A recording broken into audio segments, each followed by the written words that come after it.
ډېره زیاته مننه مله خبرې نه راځي بس تاسې پر واده مبارکي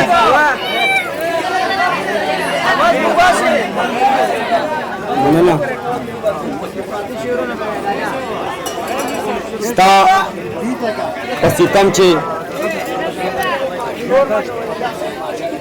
ستم چې یاره تا ته لاجوابه شمه دا به زما د خاموشۍ اخرنی حد وي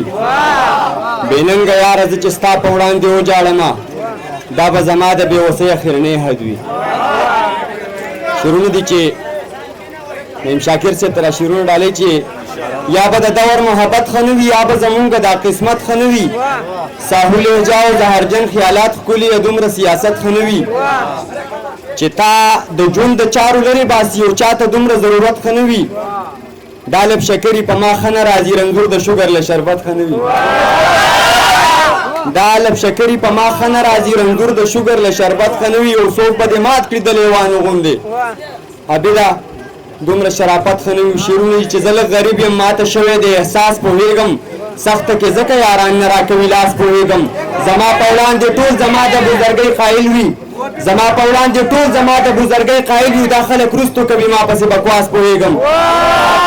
زما په وړاندې ټول زما د بزرګۍ قایل وي دا خلک رستو کوي ما پسې بکواس پوهېږم مجبوره نه دی یار زما په غریبۍ خبر شو په دې اساس را سره نه کوي تماس پوهېږم چې په ژوند په خپل هنر باندې ستومانه کړمه له مرګه وروستو به څوک سره کړي شناس پوهېږم عبید ملنګه زه د ډېرو حدیثو وروستو په تقاضو د حقیقت او د لباس پوهېږم شعرونه دي چې هره شپه مې د ارمان په سلې شپه وي هره شپه مې ستا په یاد کې شوګیره وي هره شپه مې ځان وژنې ته زړه کېږي هره شپه مې د احساس سره لانجه وي هره شپه د انتظار په اور کې سوځم هره شپه په ما د کال عمره اوږده وي هره شپه مې پرهارونه راګویا شي هره شپه مې د دردونو افسانه وي هره شپه عبید ملنګ د کاره وځي هره شپه مې د امکان امید اسره وي اوس شعرونه دي چې دوی به کله ډډه وکړي د پردو له جنګه چې اخر کومه ګټه راوړه پښتنو له جنګه زه د قسمت سره له جنګه ستړی شوی سړی له هره جنګه مې توبه بې د بڼو له جنګه خلک لګیا دي په مریخ کې ماڼۍ جوړې کړې ته اوزګار نه شوې د چرګانو د سپو له جنګه